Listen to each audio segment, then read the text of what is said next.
Maintenant ici, cette ligne-là va être posée sur celle-ci. Donc elle doit avoir la même longueur. Donc ici, je vais mesurer la longueur sur mon pied de colle.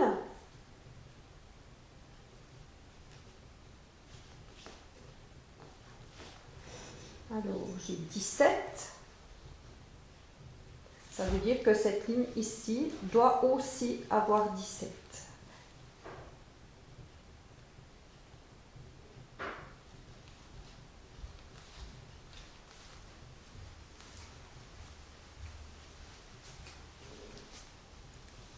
J'ai quelques millimètres de plus ici.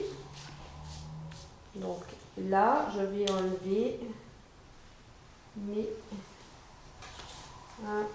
pas tout à fait 2 mm qui sont en trop sur ma partie ici du milieu dos.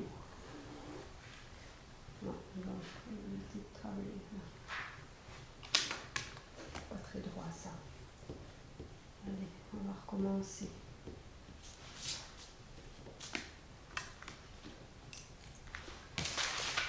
Je vais dans ce sens-là pour bien voir la largeur. Voilà.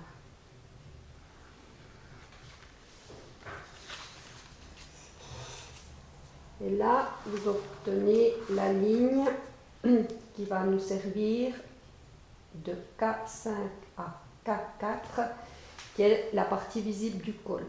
Cette partie visible est 1,5 cm à 2 cm plus grande que votre pied de colle. C'est le maximum que vous pouvez donner.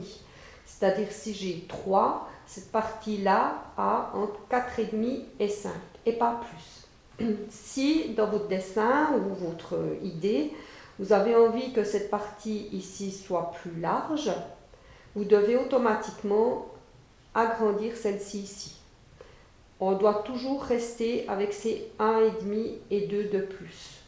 Ce qui fait cette largeur en plus, c'est uniquement voilà, la petite ici différence entre la couture sur le pied de colle et le retour que vous avez du col. Donc le col ne se plie jamais sur la ligne ici du pied de colle, mais il y a toujours un petit retour.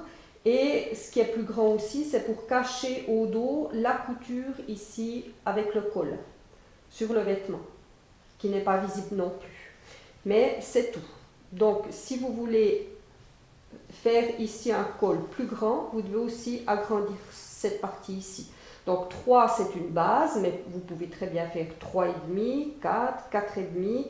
Il n'y a pas de règle pour cette grandeur-là. Pensez au col que portait Lagerfeld, qui était très grand, très haut en pied de colle. Donc il était facilement le double de cette grandeur-là. Donc ici, moi je vais mettre mes 5.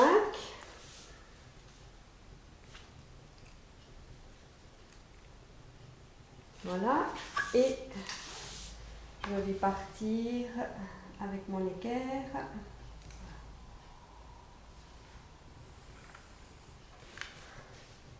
Tout droit. Sur ce schéma, il vous propose 3 pointes différentes. Donc vraiment l'extérieur, après je dirais qu'il faut monter le col, le regarder au mannequin et regarder où arrivent ces pointes par rapport à l'écartement ici, par rapport à un milieu, la longueur ici. Ça va se travailler avec des proportions ou avec vos yeux, un visuel, pour vous rendre compte si ça correspond à votre modèle. Personnellement, je pense qu'un col, on ne peut pas le faire juste en faisant simplement une base et en pensant que ça ici, ça va correspondre à notre envie. Il faut toujours le monter sur un mannequin et regarder et plier le papier pour se rendre compte exactement de la longueur. Par contre, ce qui va changer, c'est, voyez, c'est juste l'extrémité.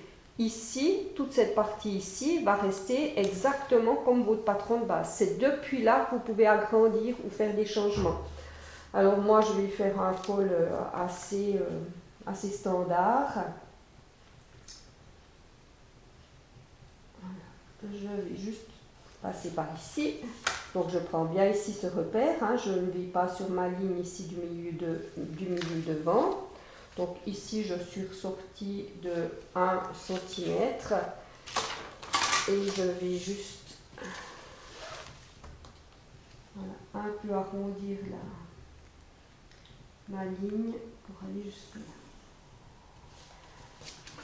Une chose aussi à laquelle vous devez penser, c'est la réalisation. Plus vous allez faire ici quelque chose en pointe avec un angle très aigu, et plus vous aurez de la peine à le coudre, à faire des propretés, à ce qu'il soit net. Donc attention, ne faites pas une pointe trop prononcée ici. Et maintenant ici je vais mettre mes indications. Donc milieu, dos, DF, pli tissu. Milieu, dos, DF, pli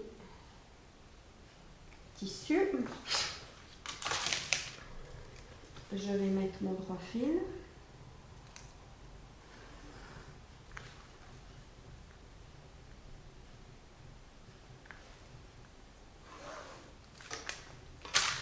Voilà.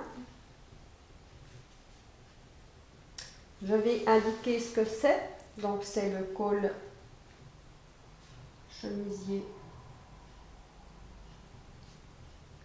avec pied de col ajouté. Ici, col chemisier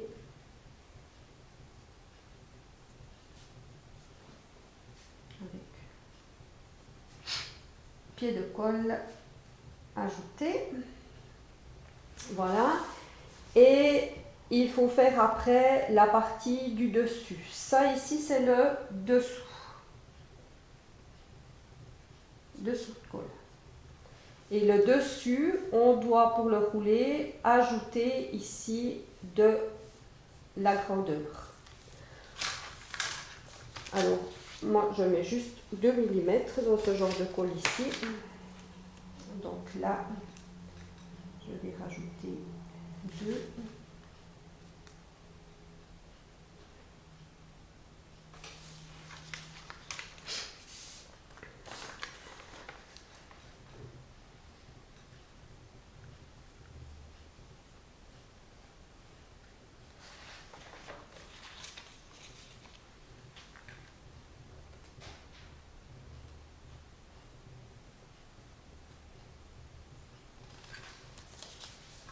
Voilà. Personnellement, je fais jamais de patron pour le dessus de col, mais quand je le coupe, je prévois plus de valeur de couture ici et là pour me permettre un roulé. Dans le coton, il faut très peu de roulé parce qu'on ne sait pas quoi en faire. Par contre, dans un lainage, ça peut lui donner une très jolie forme si vous arrivez à travailler le roulé. Donc ça, c'est à vous de voir. Ensuite, ici, il y a le bouton et la boutonnière. Donc ici, c'est le milieu. Donc ici, vous allez placer votre boutonnière au milieu de votre largeur de col. Ça n'a rien à voir. La boutonnière ne sera pas du tout dans du droit fil. Et le bouton ici. Voilà, je pense que là, j'ai répondu, j'espère, à vos questions sur ce col. Si jamais, je vous laisse me recontacter.